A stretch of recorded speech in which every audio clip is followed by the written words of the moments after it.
কোরআনের এই মজলিসগুলো আগামীর বাংলাদেশ বিনির্মাণের ক্ষেত্রে গুরুত্বপূর্ণ ভূমিকা পালন করবে ইনশাআল্লাহ। এবং এটাও লক্ষ্য করছি যে আজকের উপস্থিতির মধ্যে আমাদের মাদ্রাসার ছাত্রদের, তালেবে ইলমদের বিশাল একটা উপস্থিতি আছে। তো এই জন্য আমি সাধারণত আমার আলোচনার যে একটা আন্দাজ, যে একটা ধরন থাকে, রাতও গভীর এবং উপস্থিতিকে কেন্দ্র করে আমি একটু একটা গঠনমূলক একটা আলোচনা, বিষয়ভিত্তিক একটা আলোচনা আমি করতে চাই, যেটা আজকে আমাদের জাতীয় জীবনে, বাংলাদেশের বর্তমান জাতীয় যে প্রেক্ষাপট, সেই প্রেক্ষাপটে জাতির কর্ণধার আলেম সমাজকে যেই প্রশ্নগুলোর সম্মুখীন হতে হয় মানুষের কাছ থেকে, সেই প্রশ্নগুলোর মধ্য থেকে একটা গুরুত্বপূর্ণ প্রশ্নের সমাধান নিয়ে আমি আলোকপাত করতে চাই। আমার আলোচনা আমি চেষ্টা করব যতটা সংক্ষেপে সারা যায়। এই জন্য শর্ত হলো সকল শ্রোতারা একটু মনোযোগ দিয়ে শুনতে হবে। হয়তো আলোচনার শেষাংশে কিছু আহ্বানী কথা থাকবে, স্লোগান সব ওই সময়ের জন্য জমা রাখতে হবে, আর মাঝখানের সময়টা মনোযোগ দিয়ে কথা শুনতে হবে।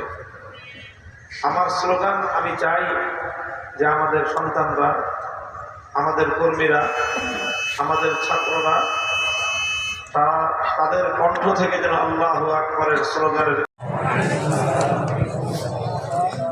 ইন্নাল হামদুলিল্লাহ নাহমাদুহু ওয়া নাস্তাঈনুহু ওয়া নাস্তাগফিরুহু ওয়া নু'মিনু বিহি ওয়া নাতাওয়াক্কালু আলাইহি ওয়া নাশহাদু আন লা ইলাহা ইল্লাল্লাহু ওয়াহদাহু লা শারীকা লাহু ونشهد أن سيدنا ومولانا محمدا عبده ورسوله صلى الله تعالى عليه وعلى آله وأصحابه وبارك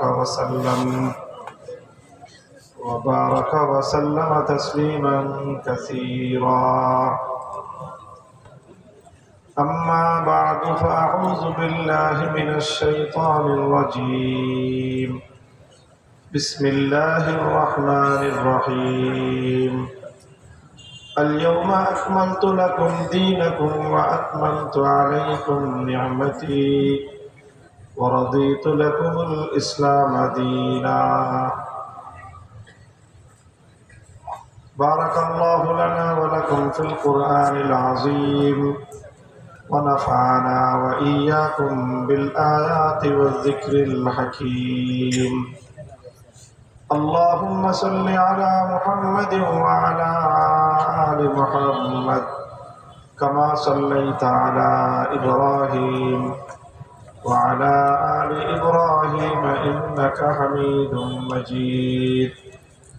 اللهم بارك على محمد وعلى آل محمد كما باركت على إبراهيم وعلى آل إبراهيم إنك حميد مجيد. نهاية قابل احترام حضرت محترم صدر জলসা উত্তর বাংলার প্রাণ কেন্দ্র জামিল মাদ্রাসার হযরত শেখুল হাদিস আল্লামা ইয়াকুব হাফিজাহুল্লাহ, দিগার হযরত উলামায়ে কেরাম, ইত্তেহাদুল উলামার আয়োজনে অনুষ্ঠিতব্য আজকের এই আজিমুশ-শান ইসলামী মহাসম্মেলনে আমরা দীর্ঘ সময় পর্যন্ত দেশের বরেণ্য উলামায়ে কেরাম, আলোচকদের কাছ থেকে গুরুত্বপূর্ণ আলোচনা শুনেছি। এখন সর্বশেষ পর্যায়ে গভীর রজনীতে আরো কিছু কথা বলার জন্য আমি অধম বান্দা আপনাদের সম্মুখে উপবিষ্ট। আমি আপনাদের সাথে কিছু কথা আমি আরজ করব ইনশাআল্লাহ। আমি প্রথমেই দুঃখ প্রকাশ করছি এবং ক্ষমা প্রার্থনা করছি এই আবাসিক অঞ্চলের সকল ভাই বোন এবং মা বাবাদের প্রতি, যারা এই রাত গভীরে আমাদের আজকের এই আয়োজনের কারণে হয়তো আপনাদের বিশ্রাম ঘুমে ব্যাঘাত ঘটতেছে, তো এই জন্য আমি আপনাদের সকলের কাছে আন্তরিকভাবে দুঃখ প্রকাশ করছি এবং ইন্তেজামিয়ার প্রতি অনুরোধ করব যে শহরের এরকম গুরুত্বপূর্ণ অঞ্চল, এখানে কর্মব্যস্ত মানুষেরই বসবাস, এত গভীর রাত পর্যন্ত ভবিষ্যতে আয়োজন না করার বিনীত অনুরোধ থাকলো আমার। সেই সাথে আমি আপনাদের সম্মুখে এখানে আজকের যে বিশাল উপস্থিতি, বাংলাদেশের 1/4 হলো উত্তরবঙ্গ, উত্তরবঙ্গের প্রাণকেন্দ্রই হলো বগুড়া।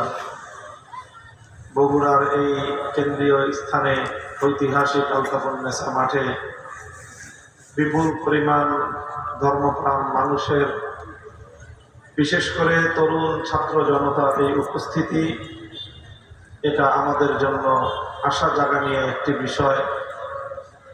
আমরা স্বপ্ন দেখি, আশা করি যে ইনশাআল্লাহ